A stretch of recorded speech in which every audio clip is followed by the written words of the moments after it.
तो हम लोग बिपिन चंद्रा सीरीज देख रहे हैं और इसमें जो चैप्टर 33 है जिसमें extreme of form of communism की बात कही गई है वो हम लोग देख रहे हैं। इससे पहले हम लोगों ने देखा कि लिबरल कम्युनिज्म कैसे एक्सट्रीम फॉर्म ऑफ कम्युनिज्म में कैसे बदल जाता है। ठीक है, उसके पीछे जो 4-5 कारण थे वो हमने देखे थे। अभी हम लोग देखते हैं जिन्ना के बारे में। और चूंकि Jinnah is a representative of Muslim League, बाद में ऐसा वो and then representative of Pakistan and तो उसके अगेंस्ट में हिंदू कम्युनिज्म भी टाइड पकड़ रहा था। वो दोनों चीजें अभी हम देख लेते हैं।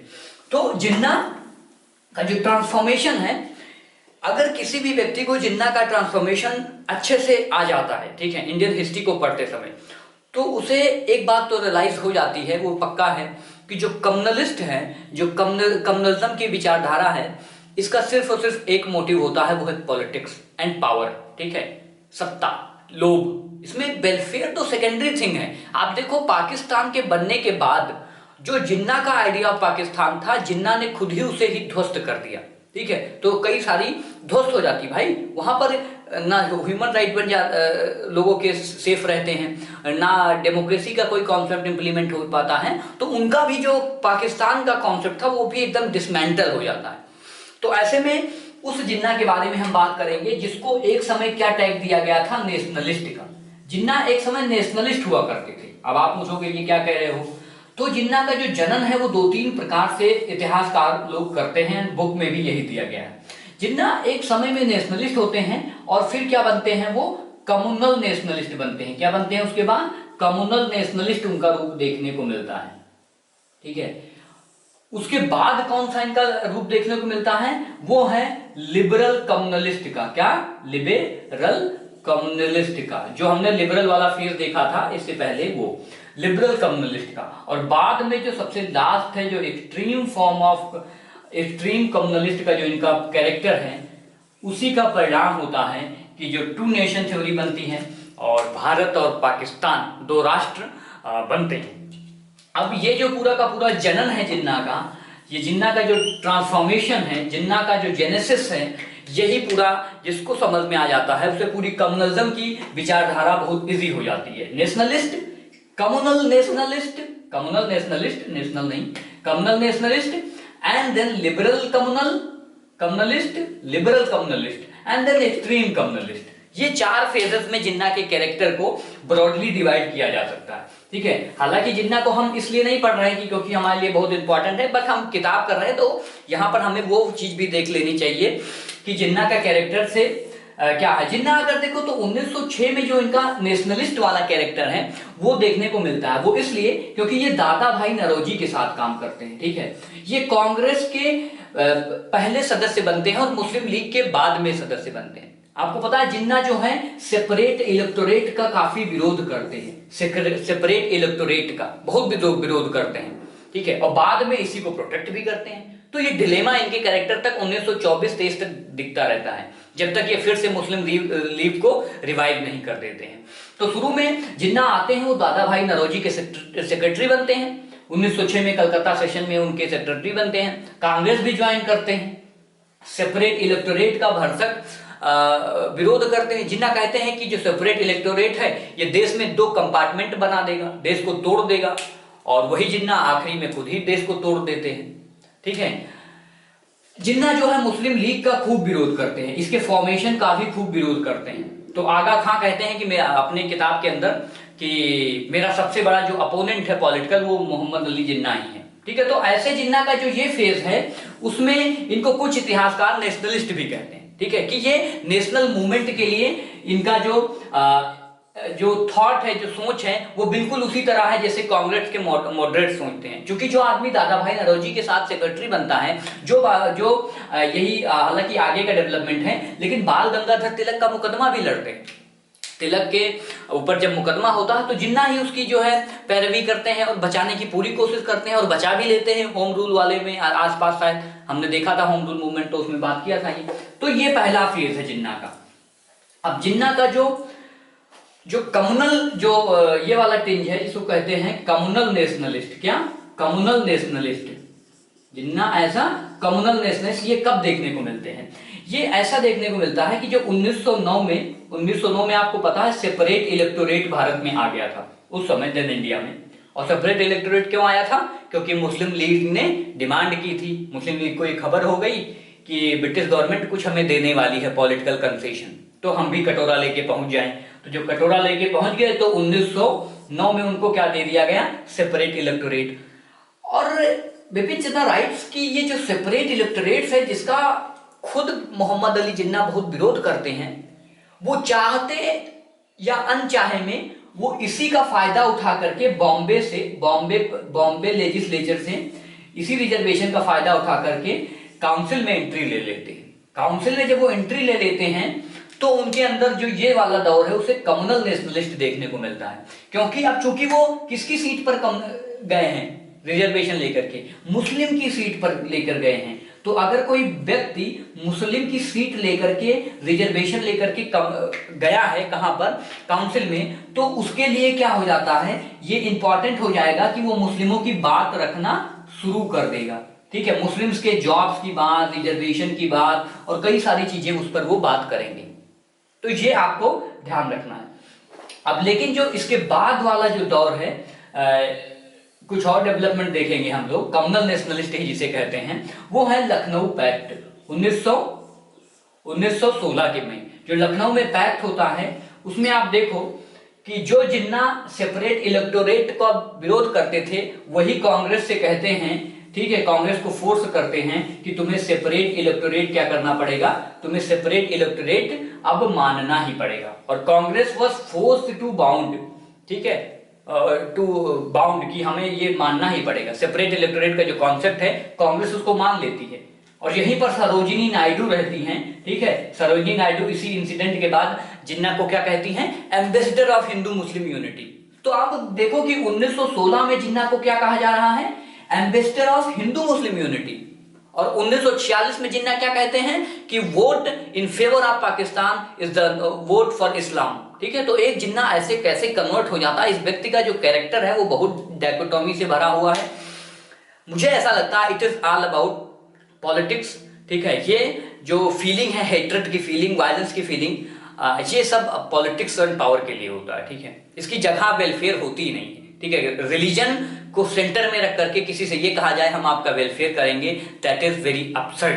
ठीक है, ये एक ऐसी फिलॉसफी है जो नहीं हो सकता है। ठीक है, सोशियो इकोनॉमिक वेलफेयर वाला कॉन्सेप्ट इज गुड, कि हम आपका इकोनॉमिक उत्थान करेंगे, आप हमारे साथ आओ, हम आपकी सोसाइटी को अपलिफ्ट करेंगे, दैट इज गुड। हम आपके रिलीजन को बचा कर रखेंगे क्योंकि आपका रिलीजन डेंजर में है, दैट इज वेरी अब्सर्ड। ठीक है, तो ये 1916 में जिन्ना को हिंदू मुस्लिम एम्बेसडर कहा जाता है, यूनिटी के लिए स्ट्रगल करते हैं। तो आप देखो 1916 से 1922 तक का जो दौर है, या 20 तक का ऐसे कह लो जो दौर है, इसमें ऐसा कहा जाता है जिन्ना स्ट्रगल करते हैं, किसके लिए स्ट्रगल करते हैं? हिंदू मुस्लिम यूनिटी के लिए। जिन्ना सपोर्ट करते हैं होम रूल को। क्या होम रूल में आप देखो तो अगर क्वेश्चन कहीं आता है असर्शन रीजन में, तो जिन्ना भी इसका पार्टिसिपेट करते हैं। जब रॉलेट एक्ट होता है 1919 में, रॉलेट एक्ट आता है, तो जिन्ना भी क्या करते हैं? रिजाइन कर देते हैं काउंसिल से। क्या कर देते हैं? जिन्ना रिजाइन फ्रॉम काउंसिल।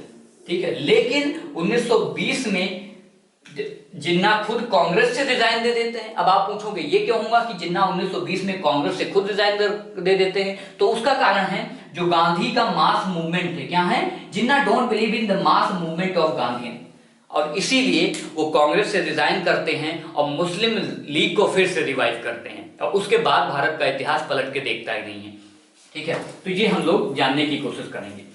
अब हम लोग कहाँ देख लिए? 1916 देख लिए, होम रूल का सपोर्ट करते हैं, रॉलेट एक्ट का भी विरोध करते हैं। लेकिन 1920 में सबसे बड़ा डिफरेंस आता है, जिन्ना रिजाइन फ्रॉम कांग्रेस, और उसके बाद में क्या डेवलपमेंट देखने को मिलता है हमें कि जिन्ना का जो कैरेक्टर है वो जो एक मुस्लिम लीग जो सुसुप्त हो गई थी, जो सो गई थी, उसको रिवाइव कर देता है ये बंदा। ठीक है, वो क्या कर देता है? रिवाइव मुस्लिम लीग। फिर से जो ये वाला दौर है, इस दौर से लेकर के 1937 का जो टाइम है, क्या 1937 का टाइम है, इसको लिबरल फेज कहा जाता है। ऐसा माना जाता है इस समय जो जिन्ना थे वो लिबरल फेज में थे। कम्युनलिस्ट तो थे ही, ठीक है, लेकिन लिबरल कम्युनिस्ट थे। ठीक है, जैसे लाला लाजपत राय थे, कुछ इतिहासकार कहते हैं और बिपिन चंद्रा भी कहते हैं, not from my on side, जैसे मदन मोहन मालवीय थे, ठीक है। तो ये इस टाइप के इस दौर में भी थे, मतलब मुस्लिमों की हक की बात करना, ठीक है। अब उन्होंने हिंदू से अपने आप को डिसोसिएट कर लिया है। इस दौर में हिंदू से उन्हें कोई मतलब नहीं है, लेकिन वो अब किसकी बात करेंगे? मुस्लिम इंटरेस्ट की बात करेंगे, उनके जॉब्स की, उनके रिजर्वेशन की, उनकी आइडेंटिटी की बात करेंगे। बार बार उन्हें आइडेंटिटी याद दिलाना शुरू कर देंगे धीरे धीरे। और आप देखो, जब 1927 में और 28 में, ठीक है, 1928 में जो नेहरू रिपोर्ट का एपिसोड होता है, नेहरू रिपोर्ट के एपिसोड के बाद एक जो ये कन्वर्ट होना शुरू हो जाता है धीरे धीरे, ये जो लिबरल फेज है वो एक्सट्रीमिस्ट फेज में जब बात नहीं बनती है और जिन्ना अपना 14 पॉइंट्स जो है रख देते हैं सामने। तो ये 14 पॉइंट्स का जो डेवलपमेंट है वो भी 1937 के पहले आता है। हालांकि 1900 ये जो 14 पॉइंट्स लगते हैं नेहरू रिपोर्ट के विपरीत में, तो दोनों को किसी को फायदा होता नहीं, ना ही नेहरू रिपोर्ट एक्सेप्ट होती है, ना ही इनका कोई काम होता है। फिर 1930 के बाद अगर आप देखो, 1930 के बाद भारत में क्या होने लगता है, एक बार फिर से लेफ्ट विंग की पॉलिटिक्स उभर कर आने लगती है। क्या होता है? 1930 के बाद भारत में लेफ्ट विंग की पॉलिटिक्स आने लगती है। 1930 के बाद जब लेफ्ट विंग की पॉलिटिक्स आती है, यानी रेडिकलाइजेशन शुरू होता है, तो फिर से जिन्ना को लगता है कि यहां पर हमारे कोई बसर है नहीं। तो जिन्ना कहां चले जाते हैं? लगभग आप देखो 1936 तक जिन्ना कहां रहते हैं? लंदन में, बढ़िया वहां ठंडी ठंडी हवा जो है काट रहे होते हैं। लेकिन 1936 में फिर आते हैं जिन्ना, रिटर्न होते हैं और फिर से क्या करते हैं? इलेक्शन लड़ना, इलेक्शन की तैयारी शुरू कर देते हैं, जो 1937 के आसपास होना था, फरवरी में इलेक्शन की तैयारी करते हैं। और इलेक्शन में फिर इनकी क्या होती है? बुरी तरह डिफीट होती है, ठीक है, मतलब पुअर परफॉर्मेंस रहता है। अब इलेक्शन में कैंपेन क्या करते हैं कि हम उर्दू लैंग्वेज को बचा कर रखेंगे, हम इस्लामिक कल्चर को बचाएंगे, ठीक है, यही सारी चीज है, मतलब कम्युनिटी सेंट्रिक। और ओवरऑल कांग्रेस क्या कहती है कि हम आपको सोशियो इकोनॉमिक अपलिफ्टमेंट देंगे, हम आपको सेकुलर आउटलुक देंगे, हम आपको एक अच्छा देश देंगे, हम आपका इकोनॉमिक वेलफेयर करेंगे, अच्छी एजुकेशन देंगे। और ये मोर और लेस, अच्छा अब ये तो यही बात है, अभी हम हिंदू कम्युनिज्म पर भी बात करेंगे। तो ये पूरा का पूरा ऐसे चलता रहता है। लेकिन जब डिफीट होती है, इनका पुअर परफॉर्मेंस आता है, उसके बाद जो है, इस पुअर परफॉर्मेंस के बाद जिन्ना को अब समझ में आता है कि हमें कोई एक्सट्रीम डिसीजन लेना पड़ेगा। और वही एक्सट्रीम डिसीजन में आप देखो एक बहुत बड़ी थ्योरी बताई जाती है, जिसने इस देश का बहुत बड़ा बेड़ा गर्क किया है, जिसको जनरेशन टू कम जिन्ना को कोसती है, वो है टू नेशन थ्योरी। जिन्ना चले जाते हैं एक्सट्रीम फॉर्म में, क्योंकि 1937 तक आ गए ना अपने, 1937 के बाद जिन्ना का जो एक्सट्रीम फॉर्म है वो मैं आपको पढ़ के सुनाता हूं। ये जिन्ना के अंदर एक ऐसा दानव प्रवेश कर जाता है जो फिर से कभी इनको Jinnah writes, Jinnah says okay, on page number, yeah, let me, communal harmony, okay, right, and okay, हाँ, तो ये है on page number, there is a very, I have marked that.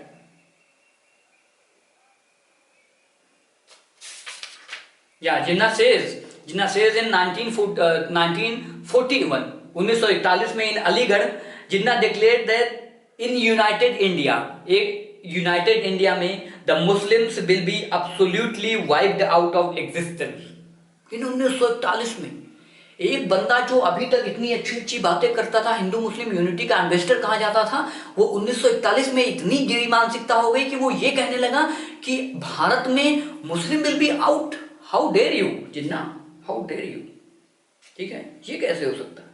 The Muslims will be absolutely wiped out of existence from this land, Bharat, ठीक है। तो ये होता है।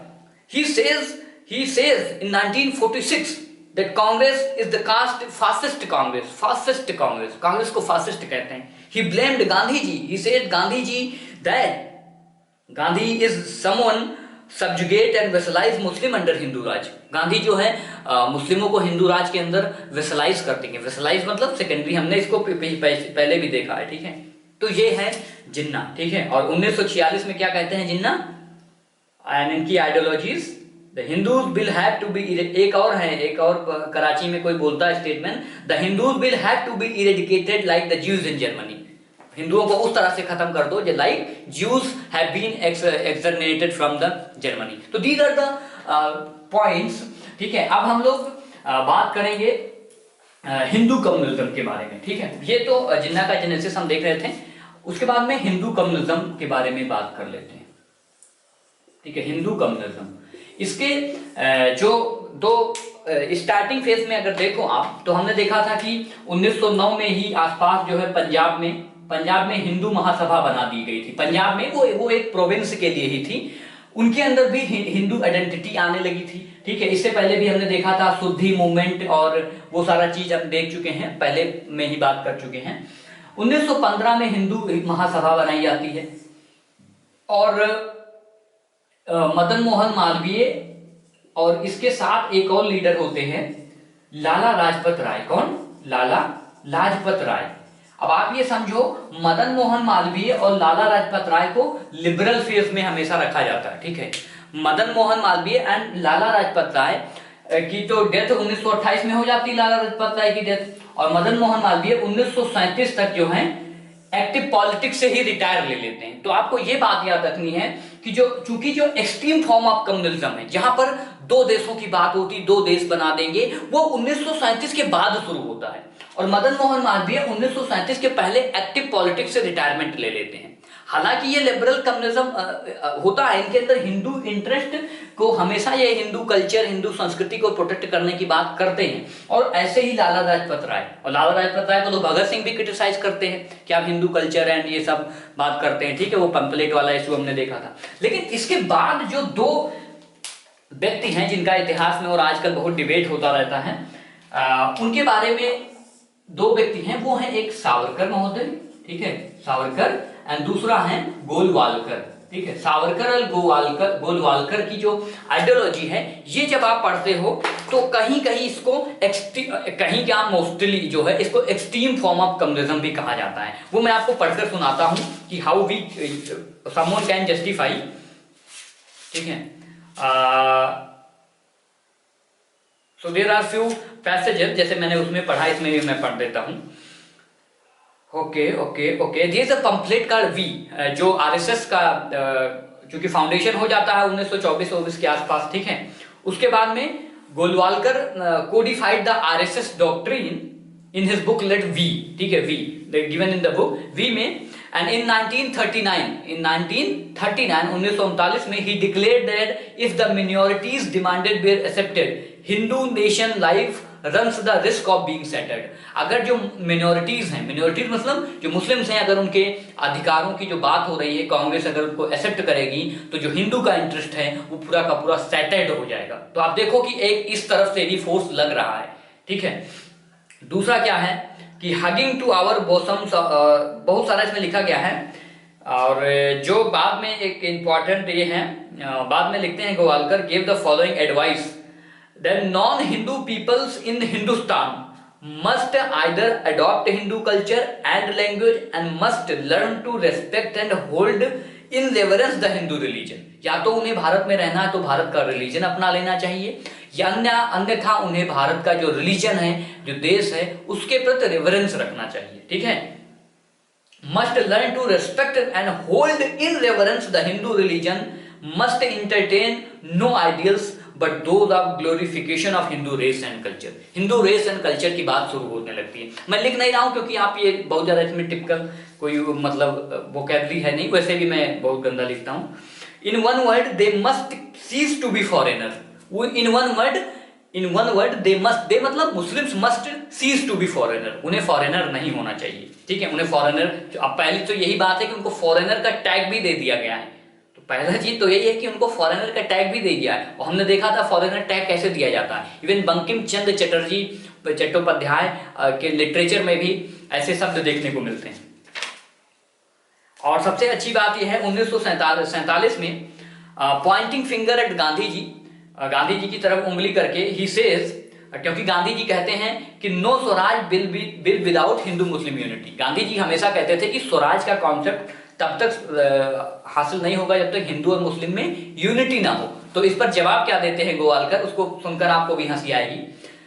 There is no Swaraj without Hindu-Muslim unity, and the simplest way in which this unity can be achieved is for all Hindus to become Muslims.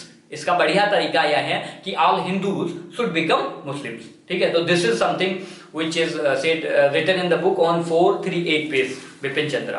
तो ये हम लोगों ने देखा है about this very पार्टीशन तक तो अभी हम नहीं पहुंचे हैं, क्योंकि अभी हमारा 4-5 चैप्टर रह गया है। बट जो जिन्ना का एंड देन ये कम्युनिज्म वाला एक और पार्ट था वो हमने देखा है। अभी हम लोग देखेंगे क्राइसिस त्रिपुरी और कुछ और आगे की चैप्टर।